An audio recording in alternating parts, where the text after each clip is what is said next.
What's up, fight fans? This is Kurt DeVille with Counterpunch Boxing News, and I got some new news for you concerning Shawn, Showtime Porter, and Danny Swift Garcia. They have agreed to fight. A fight has been made.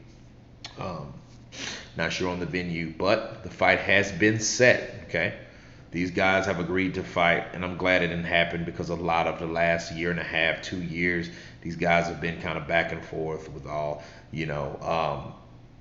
Little ring scuffles and you know, uh, just shooting back and forth with just slick caps and a lot of beef been thrown around the pond. You know, it happens, but I'm glad that this fight is actually happening. And let's talk about the fight study. Let's talk about it. Shawn Porter I think he's the physical guy. I think he can rough up Danny Garcia. He can make it a tough fight. Um, but I think at times, not all the times, I think that Shawn Porter, I think he gets too close on the inside to the point where his punches are not as effective.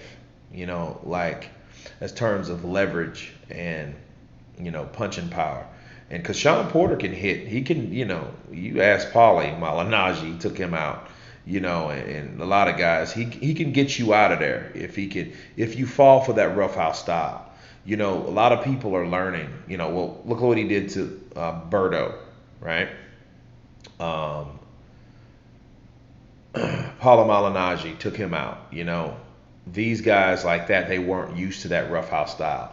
If he's the type of fighter that if you can't deal with his aggression, he'll take you easy because he knows, you can't get out of that. Him, Broner, Berto, those type guys that they have to actually have space to think about what they want to do.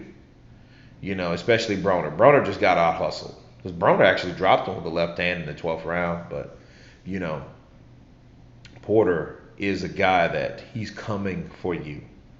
He's not going to wait for you to think. He's not going to give you time to think. He's coming with all his will.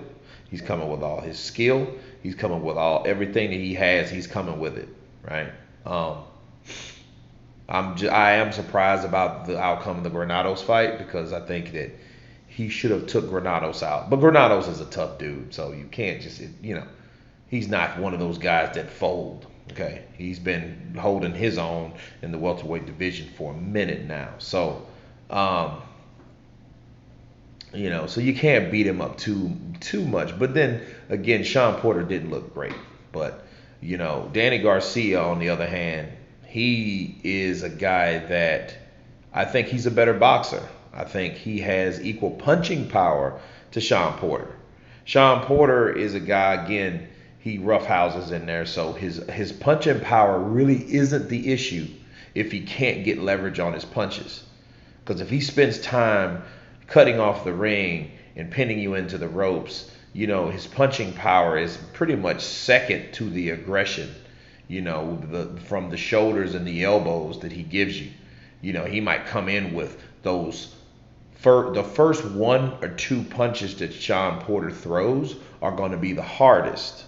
You know what I'm saying? Versus when he gets inside, he's so close that his punches are not really as effective as they should be if he just kind of was better at space. Okay, that's how Keith Thurman was actually able to, land a lot of punches because he was catching Shawn Porter coming in because he knew Shawn Porter was coming, right? So if Danny Garcia can create that space, okay, if he can create that space, he can actually he can beat Shawn Porter, but can he handle that aggression? Can he handle that that roughhousing? You know what I mean? Because Danny Garcia has been in some rough fights, and if you look at the fights that Danny Garcia's been in, you look at now you even look at the Peterson fight, he was busted up, because Peterson changed styles on him. He got aggressive on Danny Garcia, and he was able to hit him a lot, you know. So, you know, you got those type fights, and but styles make fights at the end of the day. Danny has the height on Shawn Porter, so you know he can catch Shawn Porter coming in, you know. But in the speed category, I don't think that anyone had. I think they're both about the same. You know, maybe Shawn Porter, because Shawn Porter leaps in and he jumps in and he dashes in. You know, but I keep thinking about the fight that Garcia had with Matisse, and he caught Matisse coming in. You know what I mean? And he was able to turn, you know, and he circled out and caught Matisse with that left hook, you know, and dropped him. So if Danny can catch Shawn Porter coming in, you know, and hit him with one of those hammers, one of those Philly hammers, you know, he can do the damage to Shawn Porter, you know. So it really depends on who can impose their game plan, really, and can make that stick. Because Shawn Porter can roughhouse Danny Garcia without Danny Garcia landing clean punches. Because that's one thing about Danny. He's a technical.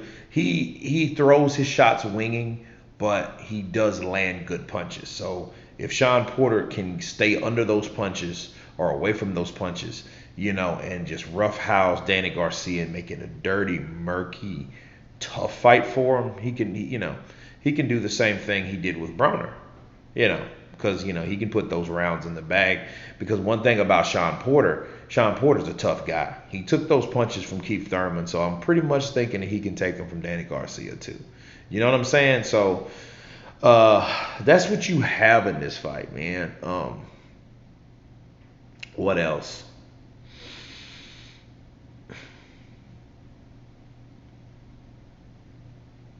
Danny's good though.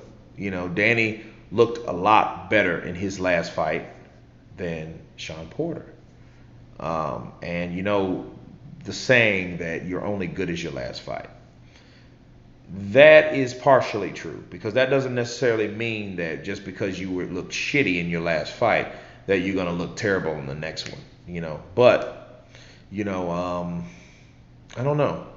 Shawn Porter did look like he was losing a little steam versus a guy that was a pressure fighter like Granados. So, you know, but he may rise to the occasion, because this is another opportunity to obtain that belt.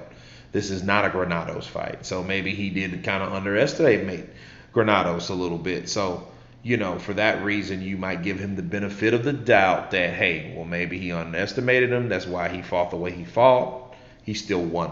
Okay. It was a tough fight for him.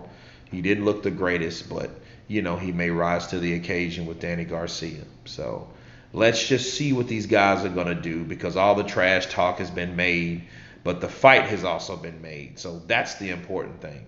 So now we have to see what these guys are going to do in the ring. But that's me and my take on it. Hope you guys enjoyed the fight study. Of course, please subscribe. Tell me what you think about it. You guys been counterpunched. Peace.